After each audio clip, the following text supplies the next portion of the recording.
Hey, Pyrodrake here. Today, I want to talk about the TV Sins video for Buffy the Vampire Slayer, Welcome to the Hellmouth. Now, I had an entire intro planned where I point out how much they repeat sins, how the channel BobVids dissects the Sins video, and how bad these videos can be for legitimate artists who try their best. But this video is already going to be super long, so screw it. I'm just going to jump right in. Previously on TV Sins. Dad? Billy. Oh, Billy. Alright, I have an issue right off the bat. Random previously on segment adds nothing to the current video. If anything, it seems more jarring than gets me excited to see this video. It exists solely to pad their runtime. I hate complicated court hearings for the same reason I hate old TV shows. The constant sidebars. Alright, so if you see the sidebars and it bothers you, there are other options out there. You can stretch or zoom the video, a feature on every widescreen TV I've ever seen. There's also the remasters as well. As bad as we, the fans, hate the remasters, if you're making a 5-minute video, it's not going to matter. Finally, if he really wants the full experience, just buy a CRT. Buffy aired in 1997. To give a bit of context, HDTV and 16:9 ratios as we know them today didn't exist until the following year. Joss Whedon had said that with the exception of one single episode, he intended the show to be seen in a 4:3 aspect ratio. Sinning this tells me that the SinsGuys don't understand the logic as to why the bars are there. They just complain about it. Wow, less than 10 seconds in and I'm already getting triggered. Do you go to school here?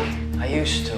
Sunnydale is a small town with only one high school, so where does he go to school? And where exactly is Darla pretending that she goes to school? This guy is breaking into the school after hours. Chances are he's not exactly an upstanding citizen. I always took him saying, "I used to imply he dropped out. Others have pointed out, based on his appearance, that he could have also graduated already. As for Darla, the only indication she's pretending to go to school is her uniform. Any student that matriculates at Sunnydale High probably would see her outfit as belonging to a private school and nothing more. Finally, Darla uses this schoolgirl outfit knowing full well that horned-up teenage boys would follow her straight to hell. Again, I'm spitballing here, but I always assumed that Darla had killed an alum from a local Catholic school and decided to take her outfit in order to trick horny boys to come back to her lair. Hell, if I was straight and someone looked like that was paying attention to me, I'd have followed her through hot coals and broken glass. I'm assuming, anyways. I don't want to go up there. Oh, you can't wait, huh? First, read the room, buddy. Second, does this mean they broke into the school for this extracurricular activity? Yes, they did. Earlier, the guy even states that the view from the roof is amazing. He kind of wants to impress this girl. It's explained that Sunnydale is a quote-unquote one Starbucks town, so yeah, chances are there's not too many other places to go to try to impress someone. This guy thinks he's seducing Darla, and if the roof of the school has such an amazing view, he probably feels it'll be romantic to a degree. Hello? There's nobody here. This character is so obviously the horn douche dude teen stereotype for the episode that they might as well have painted Lamb to the Slaughter on the back of his totally banging leather jacket. Horn douche. Whatever. Anyways, when this aired in 1997, a lot of the tropes that we see nowadays didn't exist or were considered brand new. First-time watchers of the episode initially thought Darla was the one in trouble here, as the helpless blonde always got killed, maimed, or tortured in most fiction. For its time, this was genius. Very rarely, if ever, does the helpless blonde make it through situations like this alive. You can always tell it's a Hollywood vampire when they pause for a couple of seconds before attacking, to make sure the audience gets a good look at him. It's stated throughout the series that blood has a different taste based on the individual's actions prior to getting bitten. For example, some vampires enjoy hot blood, so they chase their prey before feeding. Who's to say that scaring him with the vamp face prior to feeding improves the taste of the blood for Darla? In addition, Darla enjoys torturing people. Perhaps she just wanted to see his shocked face before feeding. Also, love the twist of Darla being the vampire instead of the god. But what the f*** did she care if anyone was there? Wouldn't that have just been more food for her? Think about it. A vampire has to press their face against their victim's neck. If someone was there, she's pretty vulnerable. Also, there's individuals out there that hunt, attack, and kill vampires. See The Initiative or Holtz, someone Darla has intimate knowledge of. Finally, regarding how stupid the cops are in Sunnydale, it's against a vampire's best interest to make themselves known by the general public. Jeez, with this blaring 90s rock behind these epilepsy-inducing jump cuts, I'm actually surprised anyone put up with this show long enough to know it was any good. Buffy initially aired in 1997. Now, let's think. Why would a show that came out in the 90s have a rock intro that sounds like it's from the 90s? Yeah. That being said, this kind of fast action cuts in the intro wasn't par for the course back then. This intro was exciting and new. There's a reason Buffy is consistently on people's top shows of all time lists and marked as one of the most influential shows of all time on other lists. Nicholas Brendan. Wow, when you can pull Children of the Corn 3 Urban Harvest level talent, you know something special is about to go down. His IMDb role in Children of the Corn 3 is simply Basketball Player 1. That wasn't exactly a standout role. It doesn't particularly matter that he was in a bad movie before this, as he was nominated 3 years in a row for a Saturn Award for the Best TV Actor. It's like saying, oh, Keanu Reeves was in the below-average movie Feeling Minnesota. Therefore, the original Matrix sucks. Is this room that she's trying to sleep in my college roommate? Because it is hella lit for a morning when classes haven't even started yet. I'm gonna be honest, I don't get this sin at all. All I see is natural morning light. I mean, just because I purchased room blackening blinds doesn't mean other people don't like to wake up to natural light. Depending on the time of the year, sunrise can be as early as 5:20 a.m., well before many school start times. Additionally, Joyce drives Buffy to school, so it's not like she has to wake up early to catch a bus either. Nightmare exposition shadowing? Yeah, I'm not even gonna attempt that made-up word.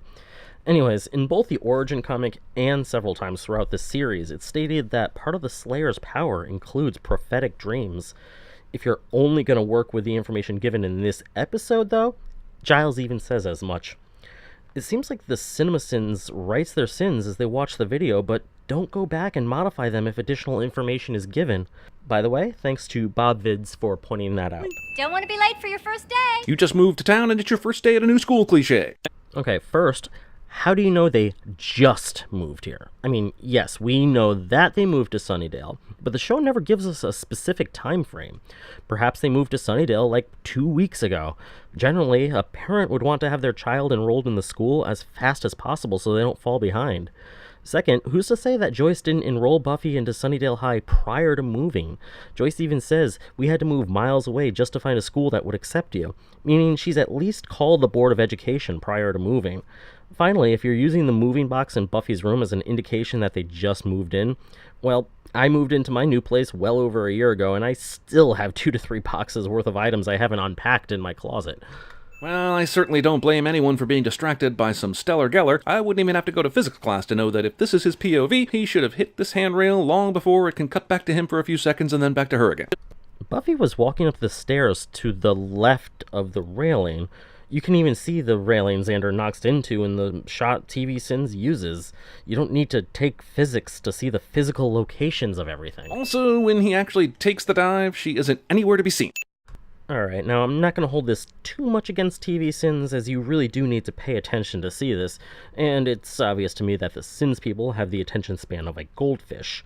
If you watch Buffy carefully before it cuts back to Xander, you can actually see her facing left, thus indicating she's probably going to turn left and walk left after the stairs. Not only does that explain where she went, but also why Xander is nearly looking behind him when he hits the rail. Hello! You're so very much the person I wanted to see. Casual upskirting. Yeah, Xander is casually upskirting by keeping his eyes and attention focused on Willow's face. Right. Do you have theories in Trig? You should check it out. Wouldn't that be their textbook? Why would they have to check anything out? Couldn't come up with any better way to get Xander in the library later to learn Buffy's secret? Not necessarily. Willow studies for fun and leisure. She's the type of person who enjoys going to college. Even just in this first episode, she's referred to as a nerd. There's 3 reasons that Xander wouldn't have that textbook. 1, Willow doesn't actually take that class, but learned about Trig in her spare time from the school's library. Another conversation later in the episode implies Willow spends a lot of time in the library. 2, Willow is in an advanced Trig class, while Xander's in an entry-level Trig class. Back in high school, we had 4 different categories for every class, ranging from an elementary level.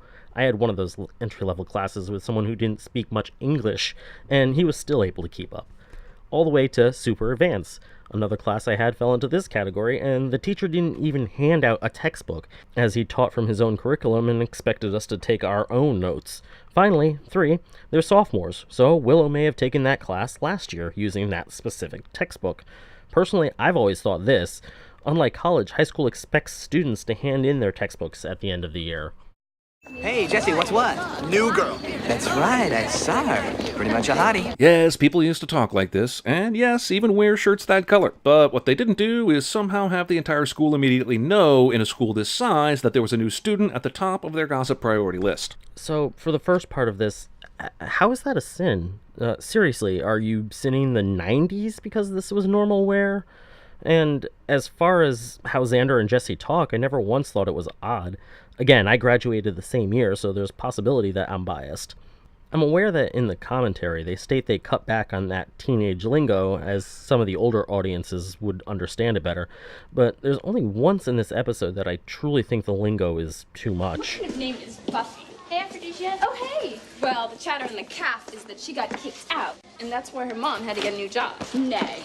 Pause. She was starting fights. Moving on to part 2, I went to a large high school myself. If someone transferred in midway through the school year, everyone pretty much started gossiping right away. I can think of several reasons they know she's transferring in, including the teacher getting a memo saying that there's going to be a new student and to ensure they have an empty desk for her. Also, Jesse is such a good friend to Xander and Willow, and has such potential to be comic relief and a helpful aid to Buffy for many seasons to come. Good thing he's not going anywhere. Really? 'Cause his omission from the opening credits tell me otherwise. Joss Whedon initially wanted to have Jesse show in the opening credits, but only for the first 2 episodes. But the network refused, stating it would be too much money to invest in a show that hasn't proven itself We're yet. not interested in what it says on a piece of paper, even if it says... So wait, are we supposed to believe that he didn't read her transcript before putting on this clean slate charade? Yes, we are. He was planning on tearing it up to make a point. He'd at least have already skimmed it, right? Believe it or not, Principal Flutie isn't the one who accepted Buffy into Sunnydale. That would have been the Department of Education, the school board, and possibly her guidance counselor from Hemery High. Flutie may have opened the folder and only read the first paragraph or skimmed the front page. These additional details could have been on the backside of her transcript. Flutie was soft-spoken and generally wanted to give his students the benefit of the doubt. Something major like burning down a gym is probably something Flutie has never dealt with before, and is beyond anything he could have expected. Wasn't that bad? You burned down the gym. Show winks at the movie that preceded it, even though no one saw it, and this wink is wasted.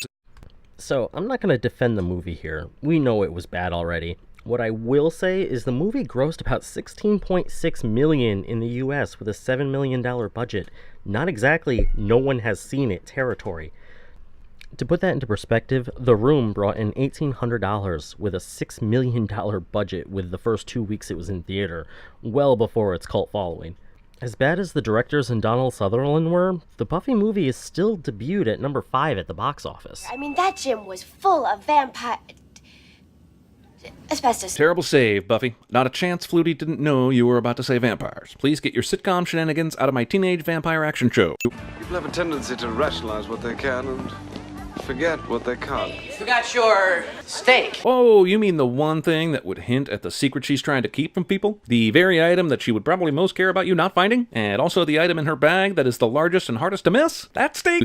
So let's rewind the show for a few seconds here. Buffy probably doesn't even see the steak, as she accidentally puts her bag on top of it while picking up everything else.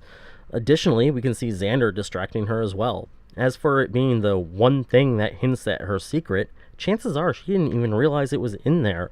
It may have remained in her bag from when she was at Hemery, and she didn't bother to fully clean it out before starting at the new school. Hell, I found $20 in a USB power brick I didn't know I had in a messenger bag I hadn't touched in 3+ years. Also, since we find out shortly that Buffy has zero interest in continuing the Slayer tradition, why does she even have a steak in her purse at all? And this is why I think the steak was in her bag prior to starting at a new school. Why are they sitting so close together? So Buffy can read Cordelia's textbook. Literally 3 seconds before this scene, it shows Cordelia adjusting herself so Buffy can share her book. Here's a great example as to how the SinsGuys purposely edit their videos so that their joke can be taken out of context. And this popular plague led to what social changes? Steve?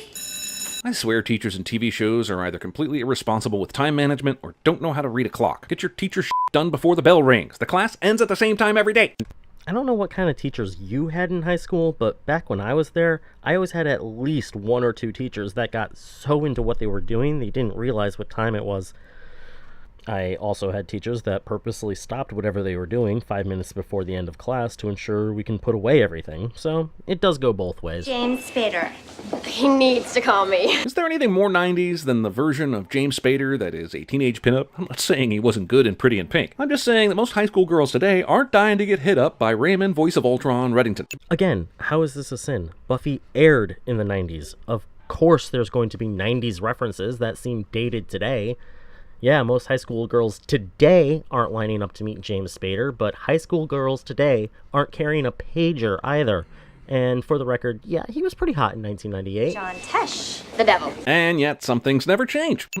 I'm gonna be blunt here. I don't know who he is. Hold on, let me look him up. Okay, yeah, I'll give you that one. Is anybody here? Good point, Buffster. Why isn't anyone manning the library in the middle of a school day?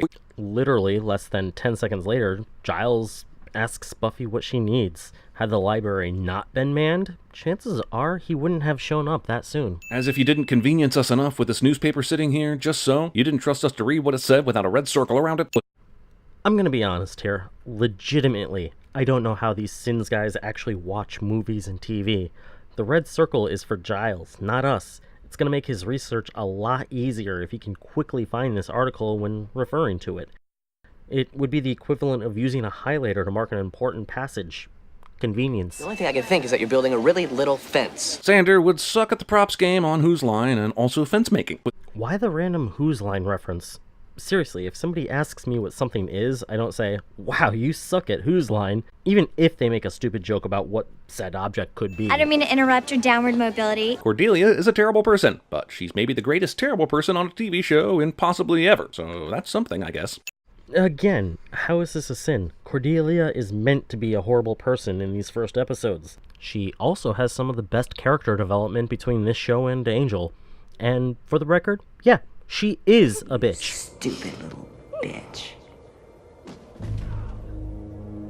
I'm a bitch. I'm not a sniveling, whiny little cry, Buffy. I'm the nastiest girl in Sunnydale history. I take crap from no one. You think you're bad? All mean and haunty? Picking on poor, pathetic Cordy? Well, get ready to haul your wrinkly, translucent ass out of this place, because, lady, the bitch is back. And she wears that moniker proudly. Jim was canceled due to the extreme dead guy in the locker. Just Jim? I'm pretty sure corpse location is a decent enough reason to maybe send everyone home for the day, no? You know, what with the dead guy and all? Welcome to Sunnydale. This is what we call world building. That's part of this scene.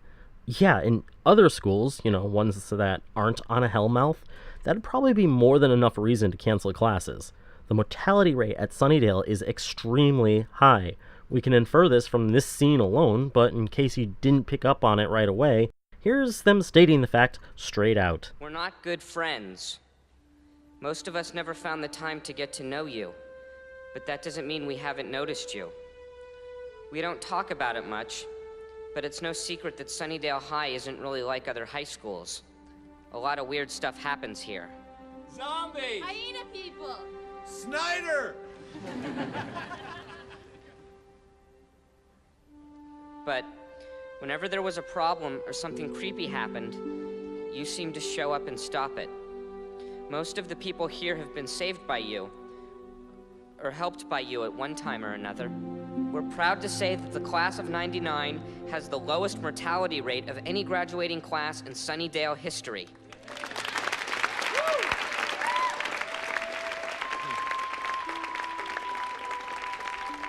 And we know at least part of that is because of you.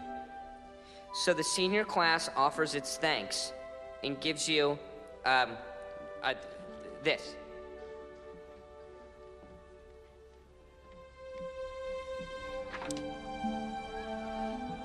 It's from all of us. And it has written here, Buffy Summers, class protector.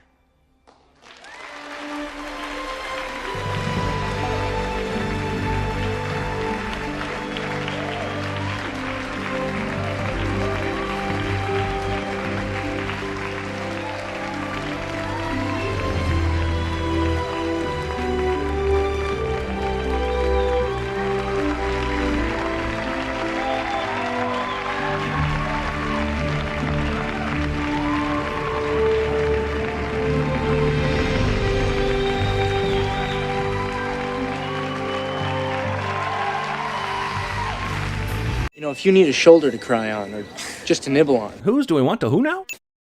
Huh? Well, why is this here? Is this a sin? I mean, watching the scene, there's no doubt in my mind what's going on.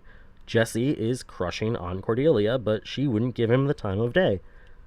I honestly and truly don't understand this. Is it because Jesse's comment was vaguely sexual, and the SinsGuys got confused? Scene does not include lap dance.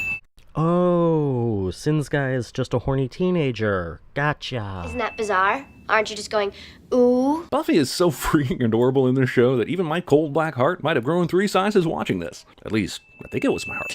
Initially, I wasn't going to bother including this sin, as this is something that's true and actually nice. That is, until the sexual connotation with the second line. Penis joke. Gotcha. It's my first day. I was afraid that I was going to be behind in all my classes. I was a professional procrastinator in high school for sure, but even I never managed to figure out how to be behind in a class on the very first day. Have you ever transferred schools mid-year? If you had, this line would make a lot of sense. For all she knows, her new history class is far ahead of her old one at Hemery. That would put her behind on the first day. Well, technically, even before her first day. Seriously, this is not a big concept or unwarranted fear.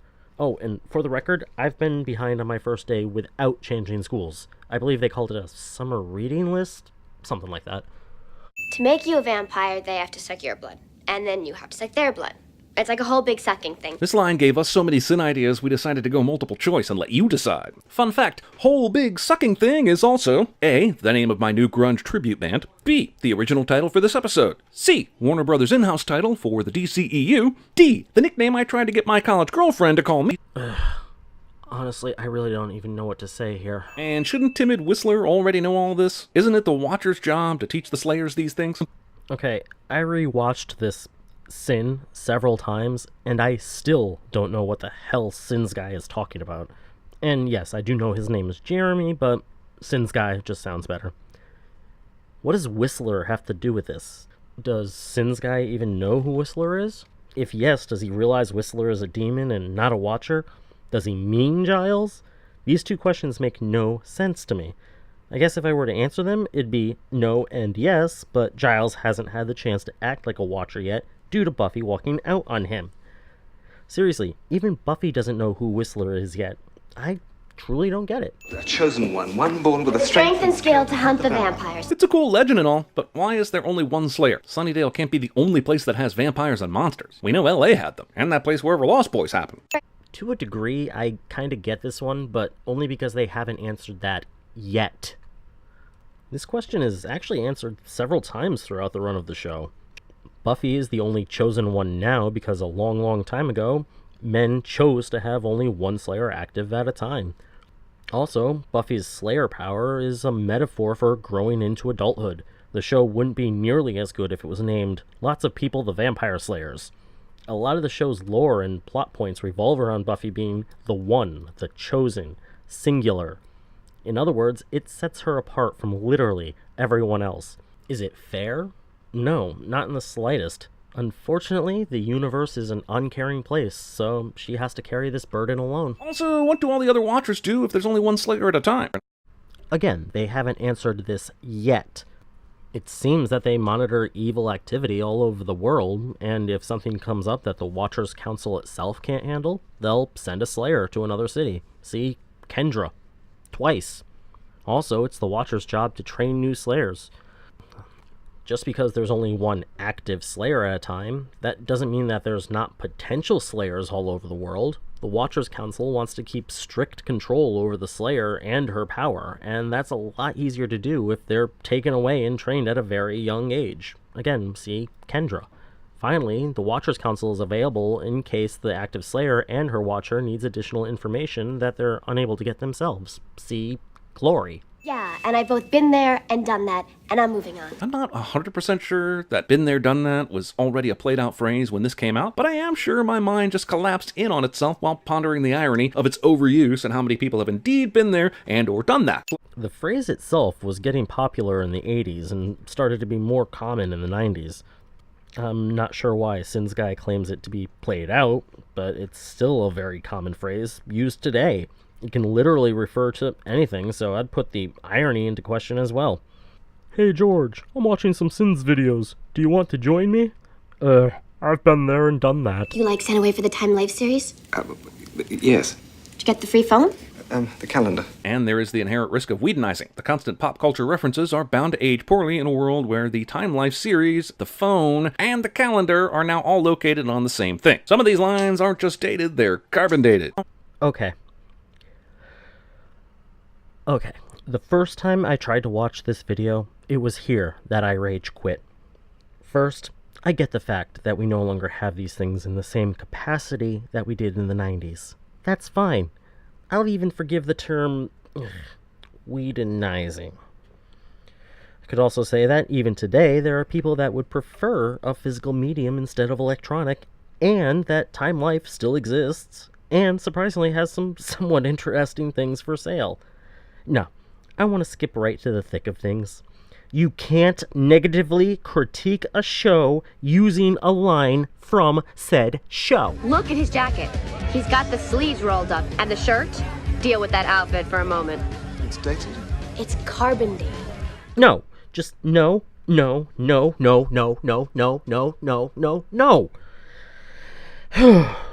Honestly, I really don't know why this upsets me so much, but upset me it does. Okay, I think I can move on now.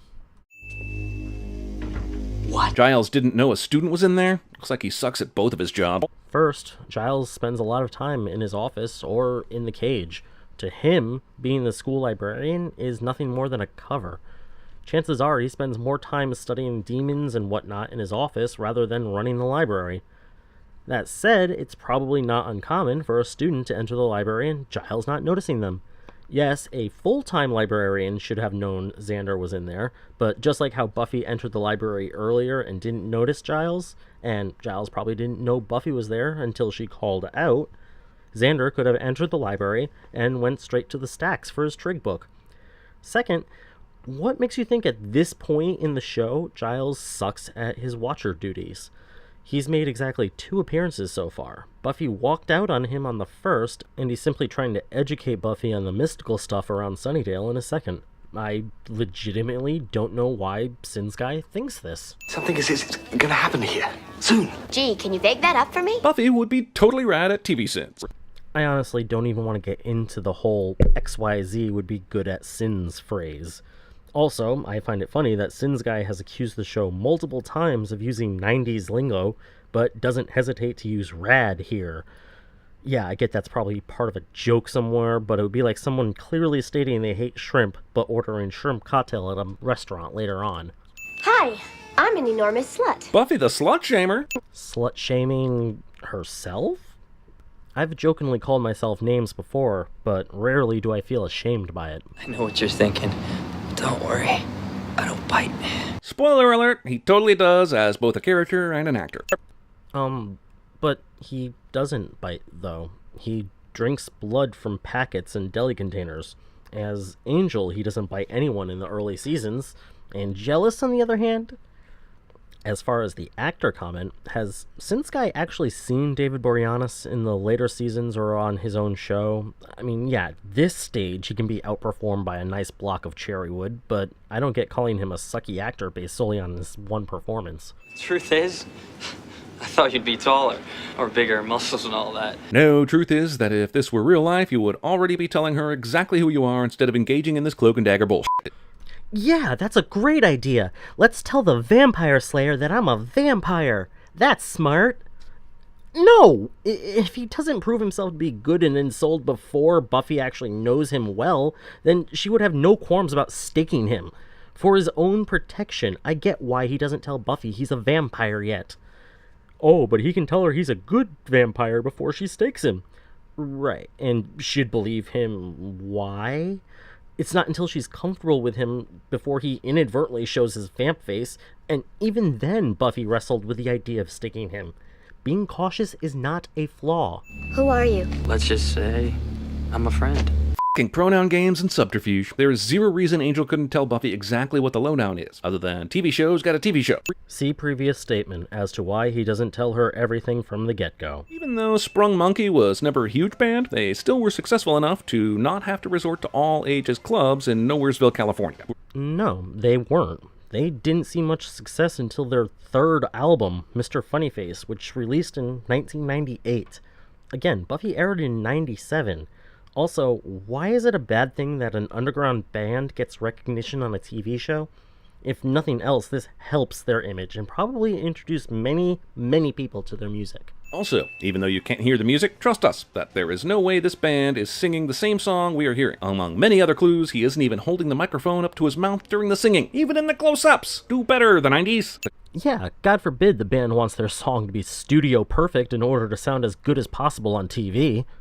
As for the mic comment, throughout the entire scene, he's holding the mic extremely close to his mouth. He may turn it upside down, but the mic would still pick up his voice in that direction, I assure you, SinsGuy. Unless you're hearing the backup vocals from the guy on the right, thinking it's the main singer, in which case, pay attention. I swear the majority of these sins can be discarded if you simply watch the show. And again, the 90s hate. Why does SinsGuy hate the 90s so much? Seriously, I can't imagine what the 90s did to SinsGuy to warrant this kind of venom. Oh no.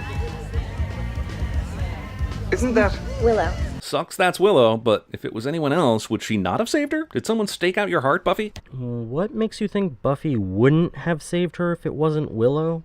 The fact that it is Willow is just extra motivation. Luke. Yes. Bring me something young. Hey, Joss, I'm not sure Discount Voldemort here is creepy enough. Oh, don't you worry. I've got a line that I'm pretty sure will do the trick. Considering the first Harry Potter book didn't come out until 3 months after this episode aired, I highly doubt they would have called him a Discount Voldemort. Also, are you being sarcastic? Is there a scenario where the Master doesn't look creepy, or are you just saying the line itself is sin-worthy? The Master saying this simply tells us, the audience, that he's hungry for something specific. It would be like somebody going for pizza and you saying, "Bring me something with bacon." F***ing jump scares. Vampires suck. Well, yeah they do. Usually on someone's neck. Now, we the audience kinda knew Luke was gonna jump into the coffin to attack Buffy. I mean, he did throw her in there. It's not exactly a jump scare for us, because we know he's gonna jump in on her. It would make no sense for him to toss Buffy around just to leave her be. Call Stallone, cause we've got a cliffhanger. Here's an idea, television. How about just giving us something we like so much we can't wait to come back for the next one, instead of, toying with our fragile hearts? Wouldn't this exact scenario be something us, the audience, would want to come back and see the resolution to? Also, when this episode initially aired, The Harvest played right after. The only reason it's split now is so that the show can fit into a 1-hour time slot in syndication. As much as I'd never want to watch TV Sins again, it really doesn't make much sense to just watch Welcome to the Hellmouth without The Harvest. Wow, I had no clue this was going to be this long. The main issue I have with this is they never give a great representation of the shows or movies they're sinning. The SinsGuy have stated they include things they know are wrong, but there's no indication to which sins are fake and which ones are real, so to speak. And have I mentioned that I dislike the fact that they call them sins? Isn't sin significantly worse than error or spoof? Now, I'm an avid fan of Buffy the Vampire Slayer, so I don't expect these guys to know the show like we, the fans, do. What I don't like is having the show, or anything else for that matter, misrepresented. This could potentially turn away viewers. Hell, Bob Vids pointed out an individual that changed their mind from watching a movie because CinemaSins tore it apart. Now, I'm not naive. I know the first season of Buffy is a rocky start. These types of videos, though, never give a good representation of the media at hand, often making it out to be significantly worse than it actually is. Mixed in with all that, there are some true errors that SinsGuy sinned that I didn't bring up here. For example, how did Xander know Willow would have been in the graveyard, or how Jesse confuses the vampire bite with a hickey? Having true errors mixed in with a made-up sins ensures the viewer never knows which is which, thus giving a false representation. I could keep going, but this is long enough as it is, and Bob Vids articulated these points better than I ever could. I'd definitely recommend you check out his video Everything Wrong With XYZ, and his video titled Sustaining Stupidity, Why CinemaSins is Terrible. I'll try to remember to put a link down below. Anyway, if you actually watched this long diatribe on TV sins, thanks. When I started this video, I did not know it was going to be this long. Feel free to do those things below, like, share, subscribe, notify, or whatever else you fancy. Thanks again. Have a great day. Peace. P.S. If you want to know what the original intro was, here it is. So recently, a YouTuber by the name of Bob Vids caught my attention with his video critiquing and dissecting the videos by the Sins people. Movie sin, music video sins, and now TV sins are all part of the Sins ecosystem. I'd given up on CinemaSins a long time ago, once I realized their jokes are barely funny, and they repeat themselves over and over and over again. Honestly, I bet there isn't a single Sins video that's 100% unique from any other Sins video. Bob Vids turns the tables around and succulently points out how bad some of these Sins videos can be. Things taken out of context, non sequiturs, and of course repeated quote-unquote sins are what to expect on every video, e.g. lap dance, logos, something cliche, and twisting Deus Ex Machina into horrible puns. Save the following, I haven't actually watched a Sins video in probably about 6 months. Well, thanks to YouTube's algorithm, this Buffy Sins video was on my This May Interest You front page. It's been a while, and I was curious to see if this new channel improves upon the issues I had with the other Sins pages. Curious, but not hopeful or expecting anything. So, did they? Let's find out. Well, I guess the video title kind of already gives away my opinion on this, as saying everything wrong with doesn't usually result in hugs and puppies. Here we go.